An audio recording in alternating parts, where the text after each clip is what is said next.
नमस्कार, मैं अनन्या सहाय एक बार फिर से आप सभी का स्वागत करती हूँ इंडिया सिटी लाइव में। तो जैसा कि हम लोगों ने पिछली वीडियो में देखा, बहुत लोगों ने अपने अपने विचारों को हमारे सामने रखा, तो उसी वीडियो को आगे बढ़ाते हैं और जय श्री राम बोलकर दूसरे पार्ट में जाते हैं। तो अपने बारे में कुछ बताएंगे? मेरा नाम अमित कुमार है और मैं रामनगर बक्सर से बिलोंग करता हूँ। कल राम मंदिर की प्राण प्रतिष्ठा होनी है, तो उसके बारे में आपका क्या कहना है? ये बिल्कुल सही काम हो रहा है। राम जी को उनका बहुत दिनों के बाद आश्रय मिल रहा है, घर मिल रहा है। खुशी की बात है हमारे लिए। तो अगर राम जी से जुड़ी हुई कुछ सवाल आपसे पूछा जाए तो आप बताएंगे? हमारे धर्म की बात है। कोशिश करेंगे, जहाँ तक हमारी जानकारी होगी बताने की कोशिश करेंगे। राम जी के पिता का नाम क्या था? दशरथ, राजा दशरथ। और वो कहाँ के राजा थे? बता रहे हैं। अयोध्या के। अयोध्या के। अयोध्या अभी कहाँ है? उत्तर प्रदेश में है। चलिए, बहुत बढ़िया। आप लोग भी आइए। आइए आइए आइए। जी, राजा दशरथ की कितनी रानियां थी?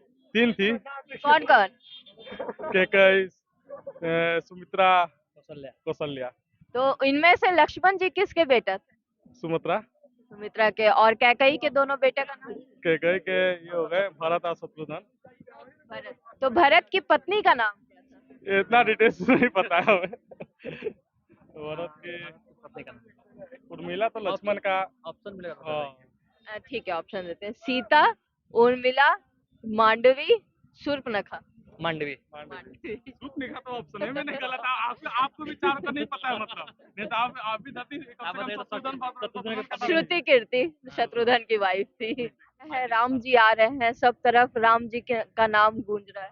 मैडम, सबसे पहले तो आपके चैनल को धन्यवाद। और जो आप बात बोले कि रामायण और राम जी गुज रहे हैं, तो काफ़ी मतलब उत्साह की बात है। हम लोगों भी बहुत अच्छी तरीके से अपने घर पे भव्य स्वागत के लिए, अपने घर पे बनाने के लिए भी बहुत अच्छी से तैयारी किए हुए हैं।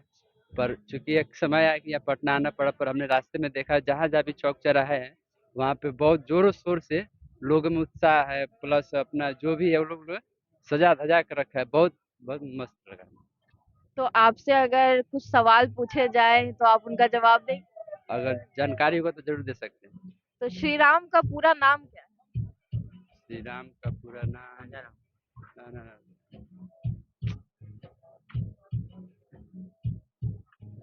अभी ध्यान नहीं आ रहा, पर बता। श्री रामचंद्र। रामचंद्र श्री राम जी, सॉरी। राम जी किसके अवतार हैं? राम जी किसका सॉरी। विष्णु भगवान के अवतार हैं। विष्णु भगवान के एक और अवतार जो कि बहुत लोकप्रिय है, लोगों को बहुत ज्यादा पसंद है, पूजा करते हो। हाँ, कृष्ण जी। तो कृष्ण जी किस युग में आए और राम जी किस युग में आए? कृष्ण जी द्वापर युग में लग रहा है कि उनका आगमन हुआ था। कृष्ण जी। द्वापर युग में कौन? कृष्ण जी। हाँ। और राम जी? अ, त्रेता त्रेता युग। तो आपको क्या लगता है, जो अभी हम लोग का कलयुग चल रहा है, इसमें विष्णु भगवान के किस अवतार के अवतरित होने की बात कही गई?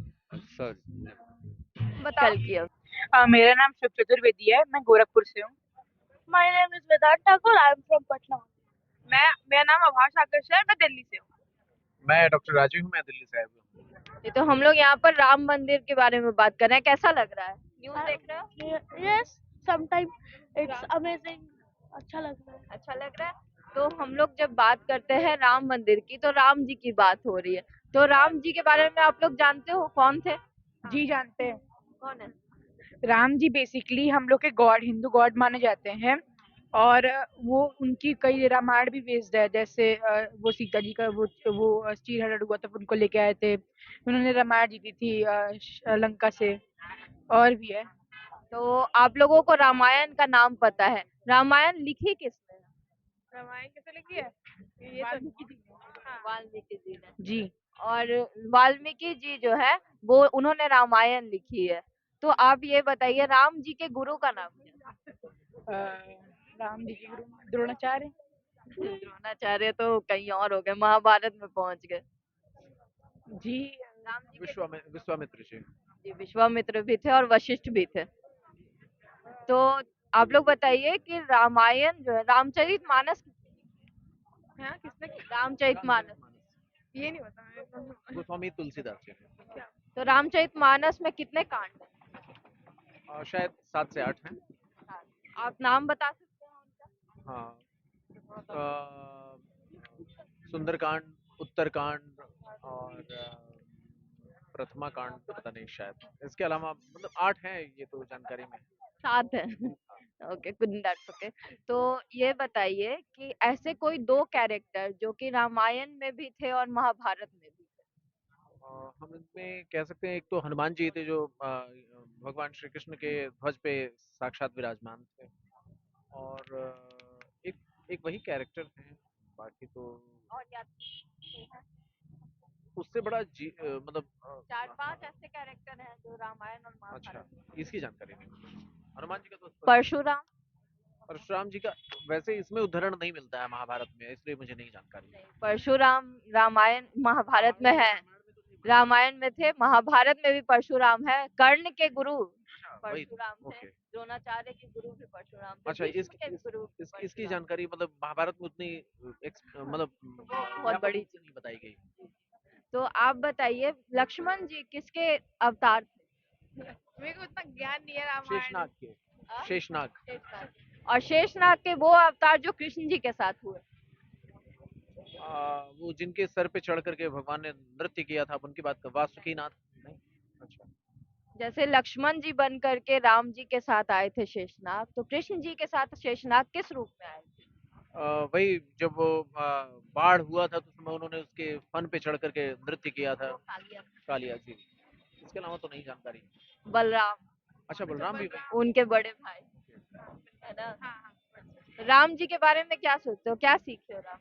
राम जी मतलब राम जी हमारे भगवान है, वो बहुत अच्छे हैं मतलब राम का शब्द ही बहुत ही सहिष्णुता से भरा हुआ है, लेकिन जिस तरीके से उनको वर्तमान समय में स्थापित किया जा रहा है, मैं उसके काफी खिलाफ हूँ। राम का मतलब ये है कि जब वो भाव आ जाए तो उसके बाद आपके भीतर किसी के प्रति क्रोध, जो एक द्वेष है, जो इस तरीके का नफरत है, वो खत्म हो जानी चाहिए। जबकि ये भी एक दुनिया का सबसे बड़ा दुखद रूप है कि नफरत के साथ ही राम जी को एस्टेब्लिश किया जा रहा है, बहुत तकलीफ वाली चीज है। हाँ जी, ये बात बहुत बड़ी बात है और ये प्रत्यक्ष है कि शंकराचार्य भी यही कह रहे हैं हमारे देश के कि अभी नहीं होना चाहिए था, ये एक खास मुद्दे के और तहत। खास तौर पे क्या है ना कि भारत एक ऐसा देश है जिसने, मतलब जितना मैं समझ पाता हूँ, पूरी दुनिया को, आप वेस्टर्न वर्ल्ड को देखें या किसी और को देखें, तो मुझे लगता है भारत एक ऐसा देश है जो जीने लायक, वाकई जीने लायक है, जहाँ पर अगर हम चाहें तो मतलब इससे शानदार कोई जगह नहीं हो सकती। कम से कम उतना अमानवीय कार्य कभी नहीं हुआ हमारी धरती पे, मतलब तो एक इतना शानदार जगह है, और हमने डेमोक्रेसी को भी उसी रूप में डेवलप किया है। तो एटलीस्ट हमें ये समझना चाहिए कि धर्म राजनीति का हिस्सा ना बने। राम ऐसा नहीं कल आने वाले हैं, राम हमेशा रहे हैं और राम हमेशा रहेंगे। ना उन्होंने कोई लाया है, ना कभी वो ना जा कोई ला सकते, सकता है। ना वो कहीं जाने वाले हैं। जी। वो इस धरती के हैं और इस धरती की मिट्टी मिट्टी में, हम सभी के बीच में, अब आदि अनंत से आदि अनंत तक जाने वाले हैं। तो उसको उनका फ्रेम चेंज करना वो थोड़ा सा मुझे तकलीफ दे, क्योंकि राम का मतलब ही बहुत डिफरेंट है। राम राम अगर हो जाए तो मतलब उसका अगर हम एक अंश भी हो जाए तो बहुत बड़ी बात हो जाए। हमें राम को अपने जीवन में ढालना चाहिए, न कि सिर्फ शब्दों में। शब्दों में। और जहां तक मैं देखता हूँ कि जो उत्पात होता है ना राम जी के नाम पर, जो ध्वज लगा करके बड़ी बड़ी गाड़ियों की रैली, उसमें राम राम नहीं होते हैं, वो सिर्फ एक शोबाजी होती है। तो उस चीज से बचना चाहिए, जो लोग भी हैं उससे बचना चाहिए। हमें नहीं, मन में ना रखें, लेकिन जो श्रद्धा है, जो भाव है, जैसे मैं अयोध्या जाता हूँ, मैं वृंदावन जाता हूँ, मैं हर महीने परिक्रमा लगाता हूँ वृंदावन गोवर्धन की, तो मैं जो देखता हूँ वहां पर ऋषि जैसा हर मतलब हमारे वहाँ सामान्य लोगों में आपको ऋषि परंपरा दिखने को मिल जाएगी। तो ऐसे लोगों के बीच में जाने की जरूरत है, और ऐसे लोगों से हमें सीखने की जरूरत है। राम कभी गुस्से वाली चीज है, राम का एक ही कैरेक्टर केवल रहा जब वो समुद्र को सुखाते समय केवल एक ही बार अब गुस्से एक में, ही बोल। उसके अलावा वो कभी गुस्से में नहीं गए। जबकि है क्या कि वर्तमान समय में राम का सिर्फ वही रूप जो है पूरी दुनिया को दिखाया जा रहा है, जबकि राम का पूरा जो उनका जीवन का जो जिस तरह जिया है कभी भी, और यहाँ तक कि मतलब वैसा कोई हो ही नहीं सकता है। और हम सभी वैसा बन जाए तो बहुत अच्छा है, इस धरती को हम बहुत बहुत आगे बढ़ें। क्योंकि ये डेमोक्रेसी जो हमारी है ना, तो बहुत मुश्किल से मिली है, बहुत मुश्किल से हमने उसको सजोया है, तो उसको हम इतनी जल्दी खराब नहीं करें। थैंक यू, बहुत बड़ी बात कही। और आप लोग बताइए, आप लोग छोटे छोटे बच्चे हैं, तो रामायण महाभारत सीखना चाहोगे? हाँ, उससे हमें सीख लेनी चाहिए कि कैसे-कैसे हमारे मतलब गुरुजी इन लोगों ने कैसे-कैसे सारी चीज़ें आप की हैं। बताएंगे कल राम जी आ रहे हैं तो कैसा लग रहा है? बहुत खुशी माहौल है, खुश है हम लोग, खुश है? बहुत खुश हैं। अपनी हम लोग खुशी राम थोड़ा व्यक्त कीजिए, कैसा लग रहा है राम जी के आने के बारे में सोच के? बस मतलब जो वहाँ उद्घाटन हो रहा है इससे हम लोग को बहुत ज़्यादा खुशी है और घर में कर दिया बत्ती सब जलेगा, कल दिया बत्ती जलेगा रात में। रात में हम जलेगा। लोगों ने देखा यहाँ पर उत्साह तो बहुत है, लोगों में खुशी भी बहुत है। राम नाम पे पूरा ही देश के साथ साथ आज बिहार में पटना में भी हर्षोल्लास मन रहा है। लेकिन एक बड़ी चीज जो हम लोगों ने यहाँ देखी वो ये है कि राम का नाम तो सभी ले रहे हैं लेकिन राम के बारे में जो जानकारी होनी चाहिए वो उतनी पर्याप्त नहीं है जितनी होनी चाहिए। तो क्या ये सही नहीं होगा कि हम लोगों को भी अपने धर्म के बारे में मालूम हो? जैसा कि मैंने कहा अभी, राम हो या कृष्ण हो, महाभारत हो या रामायण हो, हर किरदार से हमें कुछ ना कुछ सीख जरूर मिलती है। तो हमें हमेशा कोशिश करनी चाहिए कि हम उनसे सीखें, उनके बारे में पूरी जानकारी रखें, उनके व्यक्तित्व को अपने जिंदगी में ढालने की कोशिश करें। क्योंकि राम और कृष्ण ऐसे नहीं है जो सिर्फ और सिर्फ भगवान है या फिर वो सिर्फ और सिर्फ स्वर्ग में रहते हैं, वो हमारे साथ हमारी जिंदगी में रह चुके हैं, उनके संघर्ष भी हमसे मिलते हैं। तो एक बार जोर से बोलिए जय श्री राम।